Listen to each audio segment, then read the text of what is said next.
जय Jagannath everyone welcome to learning diary. I hope आपण मैंने समस्त बहुत ही भलरे थे आपण फैमिली रे मध्य समस्त भलरे थे।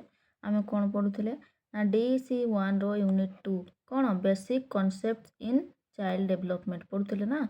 हाँ तो आमर केते पर्यंत होता गोटे क्लास जाइथिला स्कोप ऑफ चाइल्ड डेवलपमेंट सरी आमर ए सब जो आमर ग्रोथ डेवलपमेंट एंड ग्रोथ जाइथिला स्टेजेस ऑफ डेवलपमेंट जाइथिला।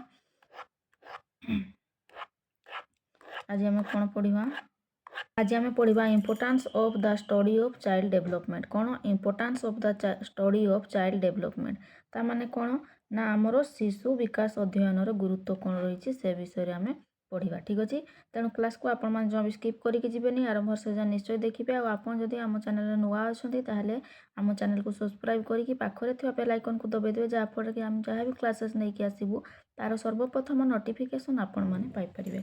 ठीक अच्छे हो तो आमर देखो कौन describing universal patterns of development शिशु विकास अध्ययन कौन शिशु विकास अध्ययन कौन ना गुरुत्व आम प्रथम पढ़ा। अच्छा प्रथम आम बुझा importance of the study of child development शिशु विकास अध्ययन गुरुत्व कौन ना आमर कौन कहला the discipline of child development helps us to understand children's behavior at different ages and to guide them. Let us see how this information is helpful to us.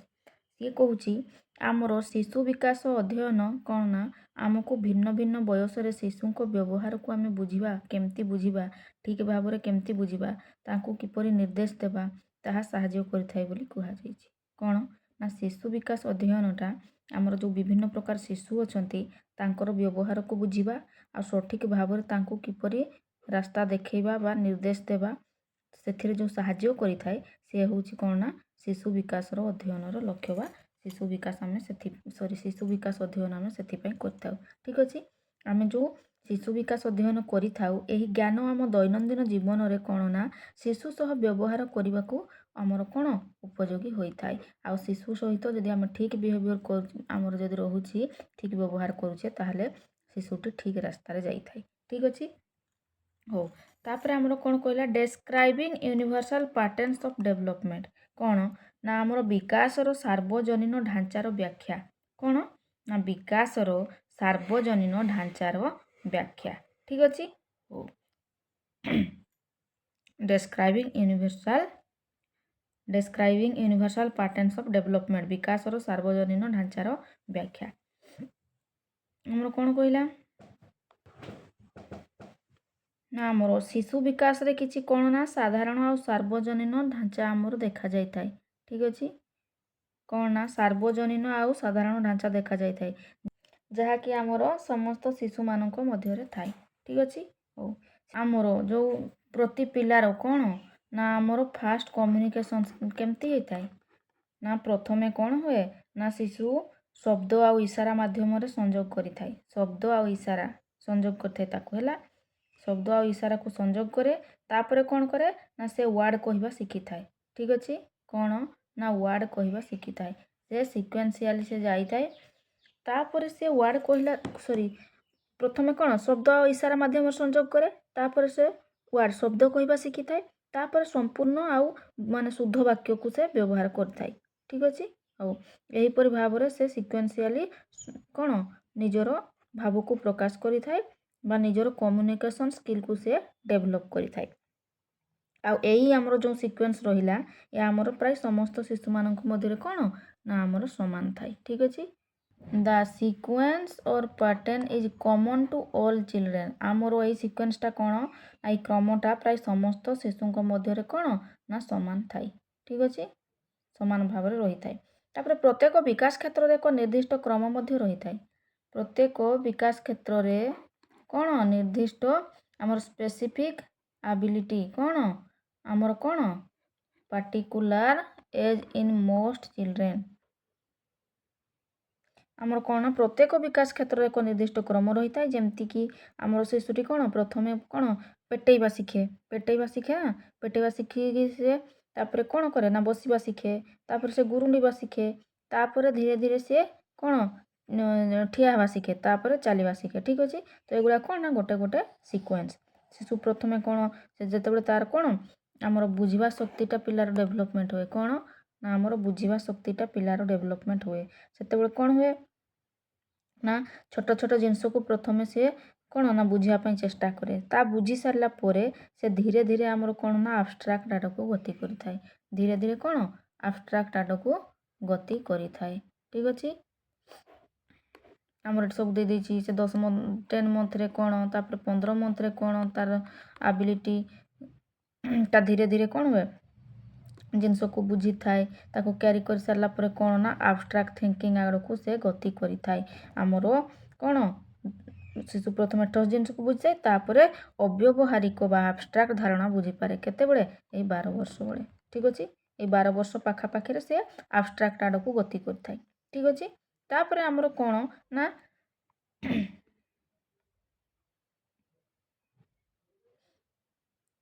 ପ୍ରଥମେ ଆମର ଶିଶୁ ପ୍ରଥମେ କିଛି ଆମର ନିର୍ଦ୍ଦିଷ୍ଟ ଜିନିଷକୁ ବା ଠୋସ୍ ଜିନିଷକୁ ବୁଝେ, ତାପରେ ଅବ୍ୟବହାରିକ ବା ଆମର ଆବଷ୍ଟ୍ରାକ୍ଟ ଧାରଣାକୁ ବୁଝିପାରିଥାଏ। କେତେବେଳେ ନା 12 ବର୍ଷ ପାଖାପାଖିରେ ବୁଝିପାରିଥାଏ। ଏହାକୁ ଆମର କ'ଣ କୁହାଯାଏ? ୟୁନିଭର୍ସାଲ ପାଟର୍ନ ଅଫ୍ ଡେଭଲପମେଣ୍ଟ କୁହାଯାଇଥାଏ। କ'ଣ? ୟୁନିଭର୍ସାଲ ପାଟର୍ନ ଅଫ୍ ଡେଭଲପମେଣ୍ଟ କୁହାଯାଇଥାଏ। ଠିକ୍ ଅଛି, ଆମର କ'ଣ ନା କିନ୍ତୁ ଆମର କ'ଣ ନା ବୟସ ମାତ୍ର ଏକ ଆନୁମାନିକ ସୀମା ଅଟେ। ଶିଶୁ କ'ଣ କରେ ନା ସମସ୍ତ କାର୍ଯ୍ୟ ସବୁ ଶିଶୁମାନେ ସମାନ ଟାଇମ୍ରେ କରିନଥାନ୍ତି। ଠିକ୍ ଅଛି, କ'ଣ ଗୋଟେ ଗୋଟେ ପିଲା ଆମର 10 ମାସରେ ଚାଲିପାରନ୍ତି। କେତେ ମାସରେ? 10 ମାସରେ ଚାଲିପାରନ୍ତି। କିନ୍ତୁ ଆଉ ଗୋଟେ ଗୋଟେ ପିଲା ଆମର କ'ଣ ନା 15 ମାସରେ ଚାଲନ୍ତି। ଏମିତି ଥାଏ। ସମସ୍ତଙ୍କର କ'ଣ ନା ସିମିଲାରିଟି ନଥାଏ ବା ଏକାବେଳେ କିଛି ହୋଇନଥାଏ, ଆଗ ପଛ ବି ହୋଇଥାଏ। ଯଦି ଆମର 15 ମାସରୁ ଅଧିକ ସମୟ ଲାଗୁଛି ଚାଲିବାରେ ପିଲାଟିକୁ, ତାହେଲେ ତା ଉପରେ ଆମର କ'ଣ ବିଶେଷ ଧ୍ୟାନ ଦେବା ଦରକାର ଯେ ସେ କେମିତି ଶୀଘ୍ର ଚାଲିବ। ଠିକ୍ ଅଛି, 10 ମାସରୁ ଯଦି ଉପରକୁ ଯାଉଛି, 15 ମାସରୁ ଯଦି ଉପରକୁ ଯାଉଛି, 15 ମାସ ଭିତରେ ଯଦି ସେ ଚାଲିଲା, ତାହେଲେ ତାର ଡେଭଲପମେଣ୍ଟଟା ଠିକ୍ ଅଛି ବୋଲିକି ଆମେ ଧରି ନେବା।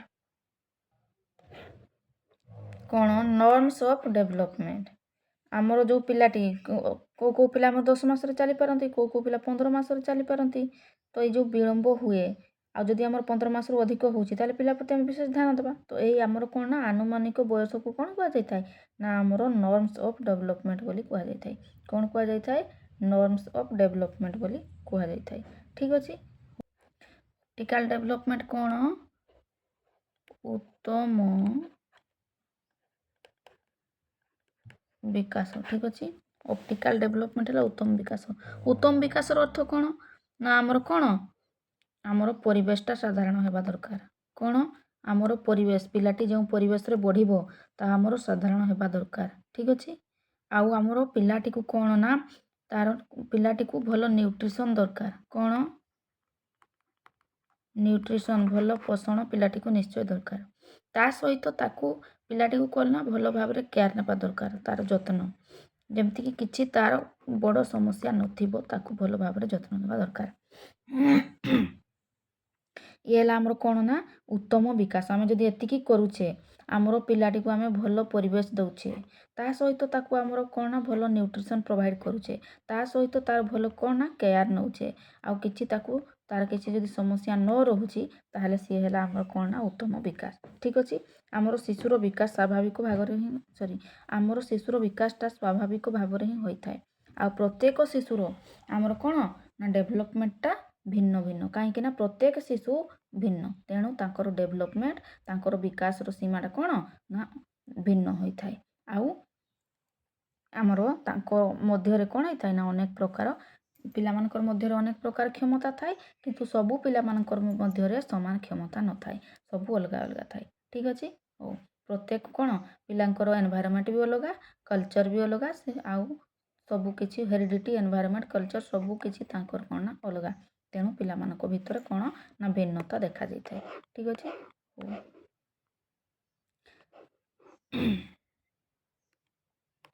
ତାପରେ ଆମର ନେକ୍ସଟ ଆସିଲା କ'ଣ explaining individual differences in development. Explaining individual differences in development, ଆମର ବିକାଶରେ ବ୍ୟକ୍ତିଗତ ପାର୍ଥକ୍ୟ ଥାଏ।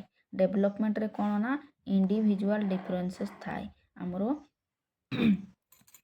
ବିକାଶରେ ବ୍ୟକ୍ତିଗତ ପାର୍ଥକ୍ୟ ଥାଏ। ଯଦିଓ ବିକାଶର ଢାଞ୍ଚାଟା ଆମର କ'ଣ ସାଧାରଣ କମନ୍, ତଥାପି କ'ଣ ହୁଏ ନା ପ୍ରତ୍ୟେକ ଶିଶୁ ସମାନ ନଥାନ୍ତି। ଆମେ ଯଦି ଦୁଇଟି ଶିଶୁକୁ ତୁଳନା କରିବା, ଠିକ୍ ଅଛି, ଆମେ ଯଦି ଦୁଇଟି ଶିଶୁକୁ ତୁଳନା କରିବା ସେ ଦୁଇ ଜଣଙ୍କ ମଧ୍ୟରେ ଆମର କୌଣସି ବି ସମାନତା ନଥାଏ। ସମସ୍ତେ ଅଲଗା ଅଲଗା। ଦୁଇଟି ଶିଶୁ ମଧ୍ୟରେ ଆମେ କ'ଣ ତୁଳନା କରିବା? ଜଣେ କ'ଣ ଲମ୍ବା ଥିବ, ଜଣେ ଗେଡ଼ା ଥିବ, ଜଣେ ମୋଟା ଥିବ, ଜଣେ ପତଳା ଥିବ, ଆଉ କ'ଣ ଜଣଙ୍କର ରୁଚି ଅଲଗା ଥିବ। ଇଏ ଯଦି ଆମର ଚିକେନ୍ ମଟନ୍ ପସନ୍ଦ କରୁଥିବ, ଇଏ ଆମର କ'ଣ କମ୍ପ୍ଲିଟଲି ଭେଜିଟେରିଆନ୍ ଥିବ, ତାକୁ ପସନ୍ଦ ନଥିବ, ରୁଚି ବି ଅଲଗା ଅଲଗା ଥିବ, ପସନ୍ଦ ନା ପସନ୍ଦ। ଇଏ ଖେଳିବା ପାଇଁ ଭଲ ପାଉଥିବ, ଇଏ ପଢ଼ିବା ପାଇଁ ଭଲ ପାଉଥିବ, ଇଏ ଚୁପଚାପ ରହୁଥିବ, ଇଏ ଟିକେ କ'ଣ ସାଙ୍ଗସାଥି ତାର ଅଧିକ ଥିବେ, ଟିକେ ସେ ଖେଳା ବୁଲାରେ ଅଧିକ ମନ ଦେଉଥିବ, ଏମିତି ଥିବ। ତାଙ୍କର ଭିତରେ ଯେଉଁ ଆମର ସ୍କିଲ୍ ଅଛି, କୌଶଳ, ସିଏ ବି କାହା ପାଖରେ କମ୍ ଥିବ ଆଉ କାହା ପାଖରେ ବେଶୀ ଥିବ। ତାଙ୍କ ଭିତରେ ଯେଉଁ ଆମର ଆଚାର ବ୍ୟବହାର ଥିବ, ସିଏ ବି ଆମର କ'ଣ ସବୁ ଅଲଗା ଅଲଗା ଥିବ, ଆଚରଣ ବି ଅଲଗା ଅଲଗା ଥିବ। ୟାର କଥା କହିବାର ଢାଞ୍ଚା ବି ଅଲଗା ଥିବ, ୟାର କଥା କହିବାର ଢାଞ୍ଚା ବି ଅଲଗା ଥିବ, ଠିକ୍ ଅଛି। ଆଉ ସେମାନେ ଯେଉଁ ଗତି ମାଧ୍ୟମ ଯାହା ବି ଶିଖିଥାନ୍ତି, ଅନେକ ପିଲା ଅଛନ୍ତି କ'ଣ ବହୁତ ଶୀଘ୍ର ଜିନିଷଟାକୁ କ୍ୟାପଚର୍ କରିନିଅନ୍ତି, ସେମାନେ ଶିଖିଥାନ୍ତି। କିନ୍ତୁ ଏମିତି ପିଲା ଅଛନ୍ତି ଯେଉଁମାନେ କି ଶୀଘ୍ର ଶିଖି ପାରିନଥାନ୍ତି, ତାଙ୍କର କ'ଣ ଧୀରେ ଶିଖିଥାନ୍ତି ସେମାନେ, ଠିକ୍ ଅଛି। କେହି ଶାନ୍ତ ଥାଏ ତ କିଏ ଅଧିକ କଥା କହିଥାଏ।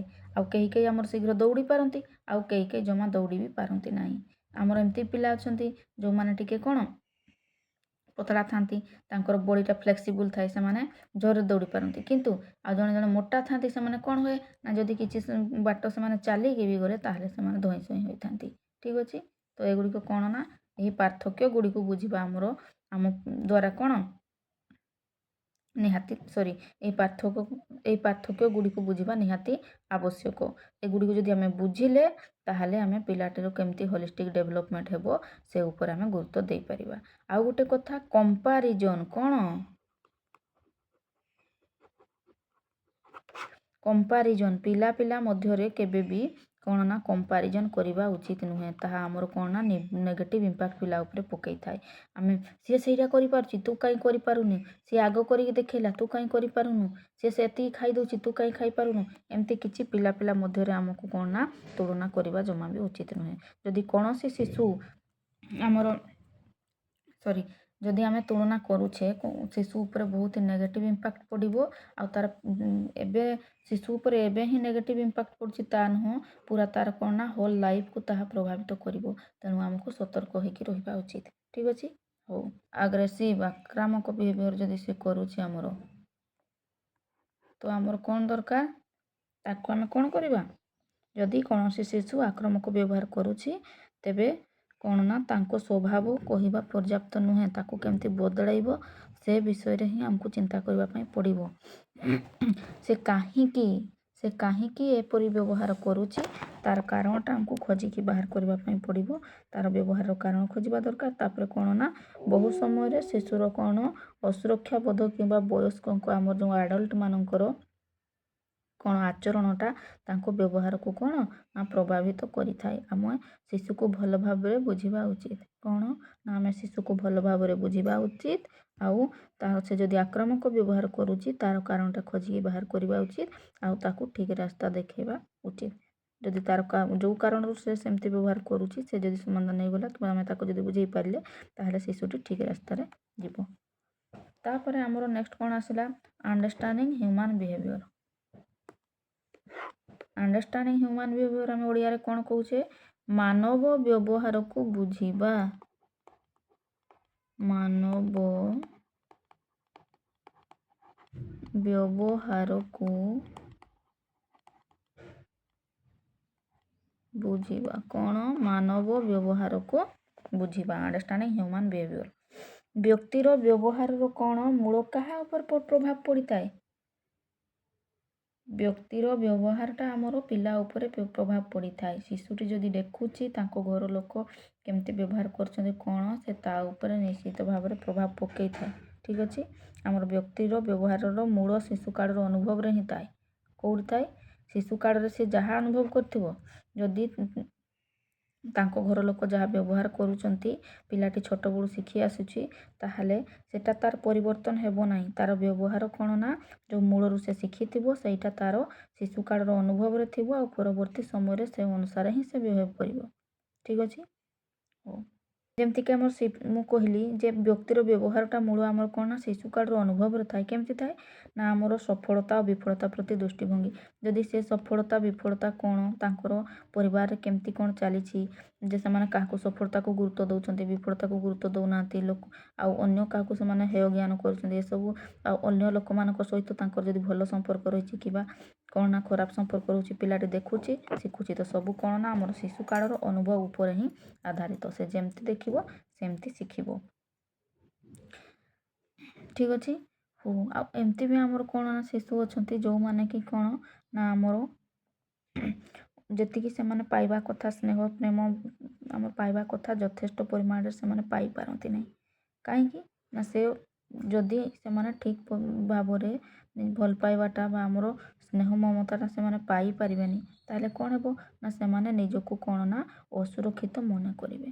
କ'ଣ ନା ଅସୁରକ୍ଷିତ ମନେ କରିବେ, ନିଜକୁ ସୁରକ୍ଷିତ ଜମା ବି ମଣିବେ ନାହିଁ। ଆଉ ବଡ଼ ହେଲେ ସେମାନଙ୍କର ଭିତରେ କ'ଣ ଦେଖାଯାଇଥାଏ ନା ଆତ୍ମବିଶ୍ୱାସ ତାଙ୍କ ଭିତରେ ନଥାଏ, ତାଙ୍କ ଭିତରେ ଆତ୍ମବିଶ୍ୱାସର ଅଭାବ ଦେଖାଯାଇଥାଏ। ଛୋଟ ଛୋଟ କଥାରେ ସେମାନେ କ'ଣ ହୁଅନ୍ତି ନା ନିଜର ଆତ୍ମବିଶ୍ୱାସକୁ ହରାଇ ବସିଥାନ୍ତି, ଯଦି ତାଙ୍କ ଭିତରେ କ'ଣ ନା ସ୍ନେହ ଶ୍ରଦ୍ଧାର ଅଭାବ ନଥିବ। ଠିକ୍ ଅଛି। ଆଉ ଗୋଟେ କଥା ଆମର ଏଇ ଯେଉଁ ଶିଶୁର ବ୍ୟବହାରଟା କ'ଣ, ଶିଶୁର ବ୍ୟବହାରଟା ମାନେ ସ୍ଥିତି ଅନୁସାରେ ବଦଳି ମଧ୍ୟ ଯାଇଥାଏ। ଶିଶୁର ବ୍ୟବହାରଟା ସ୍ଥିତି ଅନୁସାରେ ବଦଳି ଯାଇଥାଏ। ଯଦି ସେ ଘରେ ଠିକ୍ରେ ଆମର କ'ଣ ଯେମିତିକି ଘର, ସ୍କୁଲ, ପରିବେଶ ସବୁ ଦେଖିକି ସେ ତାର କ'ଣ ନା ବିହେଭିଅରଟାକୁ ବ୍ୟବହାରଟାକୁ ବଦଳେଇଥାଏ। ଠିକ୍ ଅଛି। ସବୁ ଶିଶୁ ନୁହଁ, କିନ୍ତୁ କିଛି କିଛି ଶିଶୁ ବଦଳେଇ ଦେଇଥାନ୍ତି। ଘର, ଯଦି ସେମାନେ ଘରେ ଭଲ ପରିବେଶ ନ ପାଇଲେ ତାଙ୍କର ବ୍ୟବହାର ଠିକ୍ ନଥାଏ, କିନ୍ତୁ ସ୍କୁଲକୁ ଗଲା ପରେ ସେମାନେ ସ୍କୁଲରେ ବି ସ୍ନେହ ଶ୍ରଦ୍ଧା ପାଇଲେ, ସବୁକିଛି ପାଇଲେ, ତ ତାଙ୍କର ବ୍ୟବହାରଟା ବଦଳି ଯାଇଥାଏ। ଠିକ୍ ଅଛି। ଆଉ ପରିବେଶ ମାନେ ଗୋଟେ ପିଲାର ଡେଭଲପମେଣ୍ଟ ପାଇଁ ଆମର କ'ଣ ହେରିଡ଼ିଟି ତ ଦରକାର, ତା ସହିତ ଆମର ଏନଭାଇରମେଣ୍ଟ କଲଚର ନିହାତି ଦରକାର। ଏନଭାଇରମେଣ୍ଟ ପରିବେଶ ଯଦି ଠିକ୍ ନହେଲା ତାହେଲେ ପିଲାଟିର ଡେଭଲପମେଣ୍ଟ ଠିକ୍ ହୋଇପାରିବ ନାହିଁ। ସେ ଆମର କ'ଣ ଠିକ୍ ପରିବେଶରେ ଯଦି ନ ରହିଲା, ସେ ଯଦି ଚୋର ଡକାୟତ ଏଇ ପରିବେଶରେ ରହିଲା, ଯେଉଁଠି ଖରାପ କଥା କହୁଥିବେ ସେ ପରିବେଶରେ ରହିଲା, ତାହେଲେ ସେ ପରିବେଶ ଅନୁଯାୟୀ ସେ ଆଚରଣ ସେଇଭଳି ହିଁ କରିବ, ତାର ବ୍ୟବହାରଟା ସେମିତି ହିଁ ରହିବ। ତେଣୁ ଆମର ପିଲାର ଡେଭଲପମେଣ୍ଟ ପାଇଁ ବା ତାର ବିକାଶ ପାଇଁ ଉଚିତ ଏକ ସୁସ୍ଥ ସମାଜ ତ ସେ ପିଲାଟି ଯେତେବେଳେ ବଡ଼ ହେବ, ସେ ଯଦି ଭଲ କ'ଣ ପରିବେଶରେ ବଢ଼ି ନଥିବ, ଭଲ ଠିକ୍ସେ ପିଲାଟି ଯେତେବେଳେ ବଡ଼ ହେବ, ସେ ଯଦି ଭଲ ପରିବେଶରେ ବଢ଼ି ନଥିବ, ଭଲ ଘରେ ବଢ଼ି ନଥିବ, ଭଲ ସ୍କୁଲ ସେ ପାଇନଥିବ, ତାହେଲେ କ'ଣ ହେବ ନା ତାର ଆଚରଣ ଠିକ୍ ନଥିବ, ଯାହାକି ସେ ଭବିଷ୍ୟତରେ କ'ଣ ସୁସ୍ଥ ସମାଜ ଗଠନ କରିବାରେ ଅପାରଦର୍ଶିତା ଦେଖାଇବ ବା ସୁସ୍ଥ ସମାଜ ଗଠନ କରିପାରିବ ନାହିଁ। ଠିକ୍ ହେଲା। ହଉ, ତ କ'ଣ ନା ଘର, ସ୍କୁଲ, ପରିବେଶ ଏସବୁ ସ୍ଥାନ କାଳ ପାତ୍ର ଦେଖିକି ଆମର ପିଲାଟିର ବ୍ୟବହାର ସ୍ଥିତି ଅନୁସାରେ ବଦଳା ଯାଇପାରିବ। ତାପରେ ଆମର ନେକ୍ସଟ କ'ଣ ଆସିଲା, କ'ଣ application in day to day interaction with children. ଦୈନନ୍ଦିନ ଜୀବନରେ ପ୍ରୟୋଗ। କ'ଣ ଦୈନନ୍ଦିନ ଜୀବନରେ ପ୍ରୟୋଗ ଆମର ଶିଶୁ ବିକାଶ ଜ୍ଞାନ। ଆମେ ଏବେ କ'ଣ ପଢ଼ୁଛେ, ଶିଶୁ ବିକାଶ ଜ୍ଞାନ ପଢ଼ୁଛେ ନା। ତ ସେ କେଉଁଠୁ ପାଇଥାଉ, ଶିଶୁଟି ଆମର କେବେ ଶିଖିପାରିଥାଏ, ଆଉ କ'ଣ କ'ଣ ଶିଖିପାରିଥାଏ, ଆଉ ତା ପାଇଁ କେଉଁ କାର୍ଯ୍ୟଟି ଭଲ, କେଉଁ କାର୍ଯ୍ୟଟି ଖରାପ, ଉପଯୁକ୍ତ କାର୍ଯ୍ୟ କରିପାରୁଛି କି ନାହିଁ, ତାହା ଭଲ ଭାବରେ ବୁଝିବା ପାଇଁ ଆମର କ'ଣ ନା ଶିଶୁ ବିକାଶ ଜ୍ଞାନ ନିହାତି ଦରକାର। ଶିଶୁ ବିକାଶ ଜ୍ଞାନ କିଏ ଆମର କାହା ପାଖରେ ଥିବା ଦରକାର, ଆମର ଯିଏ ତାର ପ୍ୟାରେଣ୍ଟସ୍ କିମ୍ବା ଅଭିଭାବକ ଯିଏ ଥିବେ ପିଲାଟିର, ତା ପାଖରେ ଶିଶୁ ବିକାଶ ଜ୍ଞାନ ରହିବା ଦରକାର। ଆମର କ'ଣ ଟିଚର୍ସମାନଙ୍କ ପାଖରେ ମଧ୍ୟ ଶିଶୁ ବିକାଶ ଜ୍ଞାନ ରହିବା ଦରକାର। ଆଉ କାହା ପାଖରେ ରହିବା ଦରକାର, ଯେଉଁମାନେ କି ପିଲାଟିର ଦେଖାଶୁଣା କରୁଛନ୍ତି, ଯେଉଁମାନେ ଆମର କେୟାର ଗିଭର୍ସ ଅଛନ୍ତି, ସମସ୍ତଙ୍କ ପାଖରେ ଶିଶୁ ବିକାଶ ଜ୍ଞାନ ରହିବା ଦରକାର। ଯଦି ଶିଶୁ ବିକାଶ ଜ୍ଞାନ ତାଙ୍କ ପାଖରେ ରହୁଛି, ତାହେଲେ ପିଲାଟିର ଉଚିତ ଡେଭଲପମେଣ୍ଟ ହୋଇପାରିବ। ସେ ଅନୁସାରେ ସେମାନେ ପିଲାଟିକୁ ଯେମିତି ଶିଖେଇବେ, ପିଲାଟି ତା ଚତୁଃପାର୍ଶ୍ୱରେ ଯାହା ଦେଖିବ, ଯାହା ଶିଖିବ, ତାହା ହିଁ କ'ଣ ନା ତାର ହୋଲ୍ ଲାଇଫକୁ ପ୍ରଭାବିତ କରିବ। ତେଣୁ ପିଲାଟିକୁ ଆମର କ'ଣ उचित शिक्षा देवाई आमर अभिभावक पेरेंट्स कि शिक्षक कि जी भी फैमिली मेंबर्स अच्छा कि जदि कौटी जब हॉस्टल भी रोचे केयर गिवर्स मान जो मैंने अच्छा जी भी तार जत्नकारी जी अच्छा तो पाखरे शिशु विकास ज्ञान निहाती रहा दरकार ठीक अच्छे हो पाखरे जदि शिशु विकास ज्ञान रोचे ताहले शिशु कौन शिखब जदि तार स्लो अच्छी प्रोसेस ताहले केमती शिखा जाई परिबो तार जदि किछि कौन से जदि रागी जाउछि आग्रेसिव बिहेवियर करुछि ताहले ताकू केमती ता कारणटा ता कारण केमती खोजी बाहर करबा पई पड़िबो आउ केउ कार्य पई ताकू उपयुक्त बोली भाबा पई पड़िबो आउ ताकू बुझिबारे ताकू बुझाइबा पई पड़िबो तो जदि शिशु विकास ज्ञान नथिबो ताहले सब करि हेबो नै ठीक अछि हो तापर हमरो कोन हमरो प्रति शिशु कोन ना शिशु पाखरे अनेक दक्षता थाए एबिलिटी थाए किंतु समस्त जानि पारंती नाही समस्त जानि पारंती नाही शिशु प्रस्तुत हेबा पूर्वरु से एबिलिटीज को न चिन्हिकी आउ अलगा किसी देकी ता ऊपर कोन ना चाप दिया जाए जदि गोटे शिशुर तार डांस प्रति कोन ना आग्रह नाही तार गीत गाइबा प्रति आग्रह अछि ताकू चाप दिया जाउछि जे तू जेमती हेले गीत गाइबू तो कोन से पारिबो कि नाही से विफलता पाइबो विफलता पाइले तार मनोबलटा कोन ह्रास हेबो आग्रहटा ह्रास हेबो मनोबल दृढ़ हेबो नाही ताकू कोन से हताशा होई जिवो तो सेथि पई कोन करबा पई पड़िबो हमकू से जहाँ चाहूँची खराब जिनस तो चाहूनी ना जहाँ चाहूँची ता नीड अनुसार आमको आगको बढ़िबा उचित ठीक अच्छे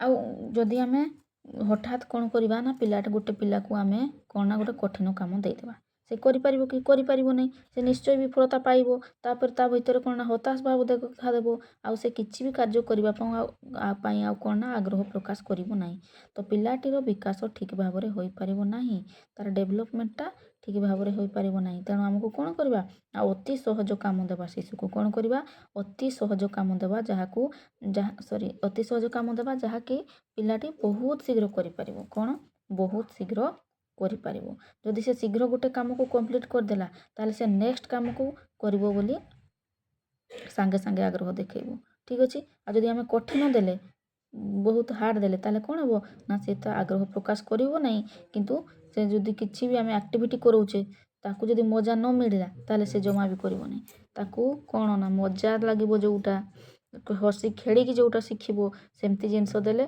से बहुत मजा आसछि मु करी बोली से मन मन चिंता करिवो ताकू प्रॉपर वे रे करिवो ठीक अछि आ गोटे कथा कौन ना आम शिशुर एज को देखिकी आम ताकू सब किसी एक्टिविटीज हो कि किसी भी आम जदि करोचे कार्य ताकू कराइबा उचित एज को देखिबा तार क्षमता को देखिबा तार आग्रह को देखिबा तापर कराइबा जदि तार आग्रह नथिबो जो कार्य से कार्य आम जदि कराइबा ताले से करिवो नाही तापर तार क्षमता से जो काम करि परिबो ता क्षमता अनुसार ही आम कराइबा तार एज एप्रोप्रिएट थिबो एज अनुसार तार क्षमता को देखिबा निहाती दरकार ठीक अछि हो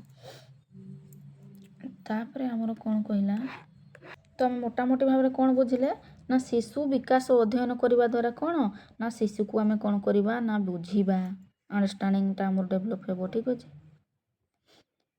आम मोटामोटी भाव में कौन देखिले ना शिशु विकास अध्ययन द्वारा आम कौन ना शिशु को बुझीपर आउ ग्रहण कर ठीक भाव में गढ़वे आमर भूमिका रहा सठिक भाव में आम गढ़वे साहाय्य सठिक भाव में आम गढ़ी पार शिशु विकास अध्ययन कले आमको शिशु को बुझा ग्रहण करवा आउ सठिक भाव में आम गढ़ी पार ठीक अच्छे तेणु शिशु विकास अध्ययन आमर निहाती दरकार शिशु विकास अध्ययन क्यों मैंने करेंगे ना आम पेरेंट्स मैंने करेंगे अभिभावक मैंने करेंगे टीचर्स मैंने करेंगे जी भी केयर गिवर थी समस्ते कौन ना शिशु विकास अध्ययन करेंगे ठीक अच्छे करवा निहाती दरकार पिलाटीर उज्जवलमय भविष्य पाई तापर आमर कौन आसला importance of infancy and early childhood कौन importance of infancy and early childhood शिशु अवस्था और प्रारंभिक शिशु कालर गुरुत्व कौन शिशु अवस्था आउ आमर कौन ना प्रारंभिक शिशु कालर गुरुत्व कौन रही से विषय आम पढ़ा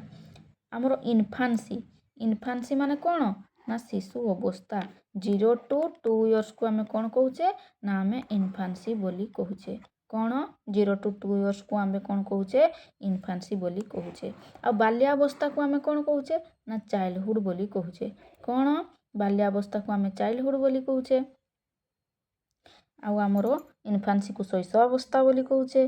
तापर आमर ये जो बाल्यावस्थाटा रहिला ए बाल्यावस्थाटा को आमर कौन चाइल्डहुडटा को এই ଚାଇଲ୍ଡହୁଡ଼ଟାକୁ ଆମର ଦୁଇଟା ପାର୍ଟରେ ଡିଭାଇଡ଼ କରାଯାଇଛି। କେତେଟା ପାର୍ଟରେ ଡିଭାଇଡ଼ କରାଯାଇଛି? ଦୁଇଟା। ଗୋଟେ କ'ଣ ନା ଆର୍ଲି ଚାଇଲ୍ଡହୁଡ଼, ଆଉ ଗୋଟେ କ'ଣ ଆମର ଲେଟର ଚାଇଲ୍ଡହୁଡ଼। ଲେଟର ଚାଇଲ୍ଡହୁଡ଼ ବା ଆମେ କହିପାରିବା ମିଡ଼ିଲ୍ ଚାଇଲ୍ଡହୁଡ଼। କ'ଣ?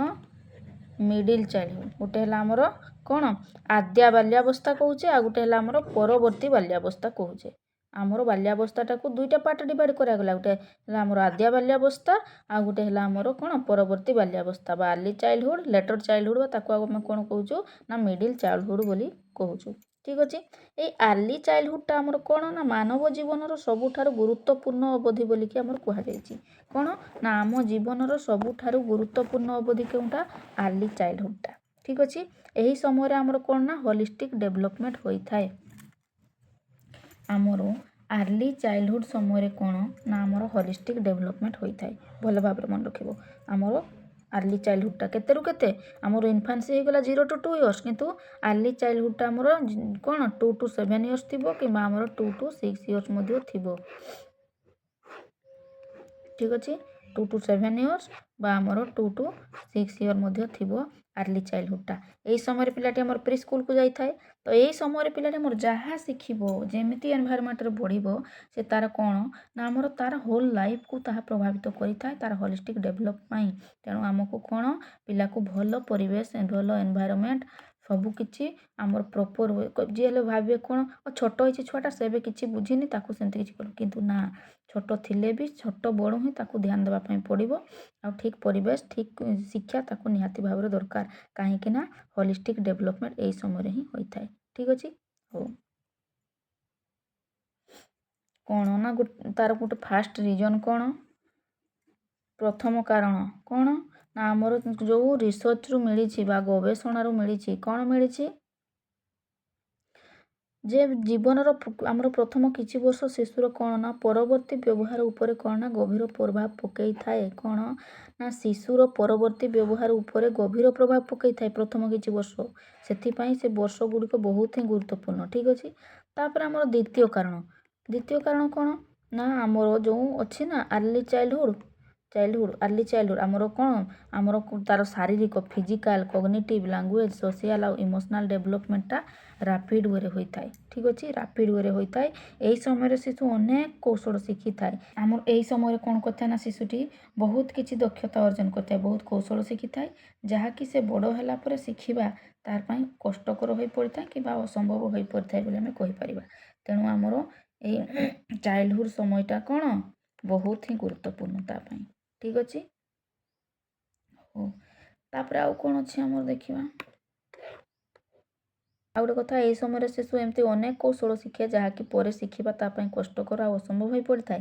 ଯେମିତିକି ଆମର କ'ଣ ପରିବାର ସଦସ୍ୟଙ୍କ ଭୂମିକାକୁ କ'ଣ ନା ସେ ବୁଝିବାଟା ପରବର୍ତ୍ତୀ ସମୟରେ ସେ କ'ଣ ବୁଝିପାରିନଥାଏ। ଆଉ ଲୋକଙ୍କ ସହିତ ଯଦି ସେ ଛୋଟବେଳୁ ମାନେ ଇଣ୍ଟାରାକ୍ସନ୍, ଆମର ସୋସିଆଲ ଇଣ୍ଟାରାକ୍ସନ୍ ଯଦି ତା ଠିକ୍ ହୋଇନପାରିଥିଲା, ସମ୍ପର୍କଟାକୁ ଯଦି ସେ ଭଲ ଭାବରେ ସମ୍ପର୍କ ସ୍ଥାପନ କରିବା ଶିଖିନଥିଲା, ପରବର୍ତ୍ତୀ ସମୟରେ ତାକୁ ସେଇଟା ବହୁତ କଷ୍ଟ ହୋଇଥାଏ। ଆଉ ଖେଳ ମାଧ୍ୟମରେ ଯେଉଁ ଜିନିଷଟା ଶିଖେ ପିଲାଟି, ପରବର୍ତ୍ତୀ ସମୟରେ ବଡ଼ ହେଲା ପରେ ସେ ଖେଳ ମାଧ୍ୟମରେ ଶିଖିପାରିନଥାଏ, ଯେଉଁଟା ସମ୍ଭବ ନୁହଁ ବଡ଼ ହୋଇକି ଖେଳ ମାଧ୍ୟମରେ ଶିଖିବାଟା। ଠିକ୍ ଅଛି। ଶିଶୁ ଏହି ସମୟରେ କ'ଣ ନା ନିଜର ଆଡଲ୍ଟମାନଙ୍କୁ ଦେଖିକି କ'ଣ ଇମିଟେସନ୍ ମାଧ୍ୟମରେ ଶିଖିଥାଏ। ଇମିଟେସନ୍ ଅନୁକରଣ, କ'ଣ ଆଡଲ୍ଟମାନଙ୍କୁ ମାନେ ବୟସ୍କ ଲୋକମାନଙ୍କୁ ଦେଖିକି ସେ ଅନୁକରଣ ମାଧ୍ୟମରେ ଶିଖିଥାଏ। ଯଦିବ ଆମର କ'ଣ ଶିଖିବାଟା ଆମର ଲର୍ଣ୍ଣିଂ ଗୋଟେ କଣ୍ଟିନ୍ୟୁଅସ୍ ପ୍ରୋସେସ୍ ନା, ଲର୍ଣ୍ଣିଂ ଗୋଟେ କଣ୍ଟିନ୍ୟୁଅସ୍ ପ୍ରୋସେସ୍ ଜୀବନ ସାରା ଚାଲିଥାଏ। ଯଦି ଚାଲିଥାଏ ତଥାପି କ'ଣ ନା ଏତେ କମ୍ ସମୟରେ ବେଶୀ କୌଶଳ ଉପରେ କେବେ ମଧ୍ୟ ଆସିନଥାଏ। କ'ଣ ନା ଏତେ କମ୍ ସମୟରେ ଆମର ଏତେ ବେଶୀ କୌଶଳ ଉପରେ କେବେ ମଧ୍ୟ ଆସିନଥାଏ। ତେଣୁ ଆମର ଯେଉଁ ଚାଇଲ୍ଡହୁଡ଼ ପିରିୟଡ଼ଟା ମୋଷ୍ଟ ଇମ୍ପୋର୍ଟାଣ୍ଟ। ଠିକ୍ ଅଛି। ତାପରେ ଆମର ଥାର୍ଡ଼ ରିଜନ୍ ଆସିଲା। ଥାର୍ଡ଼ ରିଜନ୍ ପଢ଼ିବା ପୂର୍ବରୁ ମୁଁ ଗୋଟେ କଥା କହିବା ପାଇଁ ଚାହୁଁଛି, ଆପଣ ଯଦି ଆସାଇନମେଣ୍ଟ ଲେଖିବା ଷ୍ଟାର୍ଟ କରିନାହାନ୍ତି, ଆସାଇନମେଣ୍ଟ ଆମର DEC1, DEC2, DEC3 ଆସାଇନମେଣ୍ଟ ଯଦି ଆପଣ ଲେଖିବା ପାଇଁ ଷ୍ଟାର୍ଟ କରିନାହାନ୍ତି, ତାହେଲେ ଶୀଘ୍ର ଷ୍ଟାର୍ଟ କରିଦିଅନ୍ତି। କାରଣ ବହୁତ କିଛି ଲେଖିବା ପାଇଁ ଥାଏ, ଟାଇମ୍ ଲାଗିବ ଲେଖିବା ପାଇଁ। ତେଣୁ ଆପଣ लिखा स्टार्ट कर दिंतु कौटू पाइबे आप फ्री रे पाइबा चाहूँगी आम सहित जोड़ी होकर रुहतु आमर यही चैनल रे पकाउची कौन असाइनमेंट आम क्वेश्चन नंबर DC1 रो 1 2 जाइए नेक्स्ट तापर 3 4 आसो DC2 DC3 सब असाइनमेंट आसो ताकू देखिकी भल भाव आप लिखिपारे तापर आउ कौन जदि आप असाइनमेंट प्लस प्रोजेक्ट ता सहित थ्योरी क्लास ता सहित यूनिट वाइज आप इंपोर्टेंट MCQ पाइबा चाहूँगी MCQ कौन PDF पाइबा चाहूँगी थ्योरी क्लास पाइबा चाहूँगी ताहले आपण 1000 देकरी आम सहित कौन एनरोल हो पारे आउ बहुत सारा लाभ पाई पारे सबकि पूरा गाइडेंस मिल प्रोजेक्ट असाइनमेंट ता सहित आपन को थ्योरी क्लास MCQ डिस्कशन ता सहित मोस्ट इंपोर्टेंट MCQ पाई पारे ठीक अच्छे आ जदि आप हैंड रिटेन पाइबा चाहूँगी हैंड रिटेन असाइनमेंट पाइबा चाहूँगी ताले DC1 DC2 DC3 टोटाल 1300 रे आपण माने आमर हैंड रिटेन असाइनमेंट पाई पारे ठीक अच्छे तो केमती पाइबे जाइए आप टेलीग्राम ग्रुप रो लिंक टा कोड देवी डिस्क्रिप्शन दे देथिबे आपन जाइए से जॉइन होइकी मेसेज कले मैम मु जॉइन होगा चाहूँगी कि मते कौन ना हैंड रिटेन असाइनमेंट दरकार तो आम ता प्रोवाइड करूँ ठीक अच्छे एमती नुह कि जड़े ही लिखिकी देव आमर अलग अलग हैंड राइटिंग रे आपन पाई पारिबे ठीक अच्छे हो तापर आमर कोनटा तृतीय कारण बुझिबा तृतीय कारण आड़ को जीवा आम तृतीय कारण कौन ना ये अवधि शिशुर कौन अनुभव कौन अनुभव शिशुर अनुभवटा कौन हुए भल कि खराब नेगेटिव हो कि पॉजिटिव हो कौन ना ता उपरे सबू गभीर प्रभाव पकई थाए आमर पिलाटीर एक्सपीरियंसटा कौन पिला उपरे अधिक प्रभाव पकई थाए से नेगेटिव भी होई पारे कि आमर पॉजिटिव मध्य हो पारे ठीक अच्छे तो आमर शिशु पाई कौन दरकार आमर न्यूट्रिशन दरकार ताकू केयर दरकार भल पाइबा दरकार तापाई माने उचित परिवेश मध्य दरकार आगुरी मध्य कही कौन आमर कौन यथेष्ट खाद्य दरकार आमर कौन न्यूट्रिएंट्स निहाती दरकार ता सहित तार जत्न दरकार ताकू भल पाइबा दरकार स्नेह श्रद्धा सबकि दरकार सुरक्षित परिवेश मध्य दरकार जदि सेतिकी आमे देई पारुछे ताहले कौन हेबो ना शिशु उपरे आमर पॉजिटिव इंपैक्ट पड़िबो जदि आमे से सब देई पारुनु ताकू ताहले कौन ना नेगेटिव इंपैक्ट पड़िबो तृतीय कारणटा हैला आमर सेईटा ठीक अच्छे ये है आमर कौन ना तृतीय कारण आम जदि से न पारुचे ताहले कौन नेगेटिव इंपैक्ट पड़िबो तेबे तांको विकास रे कौन हेबो शिशुटर विकास रे बाधा प्राप्त हेबो ठीक अच्छे आ जदि आम प्रेम स्नेह पोषण आम जदि सुस्थ परिवेश ताकू दे पारुचे ताहले पॉजिटिव इंपैक्ट पड़िबो आम कौन पिलाटीर डेभलपमेंटा आम कौन खाली खाइबा देदेले ताकू भल भल जिनस खाइबा देले तार डेभलपमेंटा ठीक ठाक रहिबो आम केवल फिजिकल डेभलपमेंट उपर गुरुत्व देबा कि नहीं यह सहित आमको कौन ना ताकू स्नेह प्रेम भल पाइबा आत्मीयता आ सुरक्षार भावना मध्य ता प्रति रहिबा दरकार यह भी आमर कौन ना निहाती जरूरी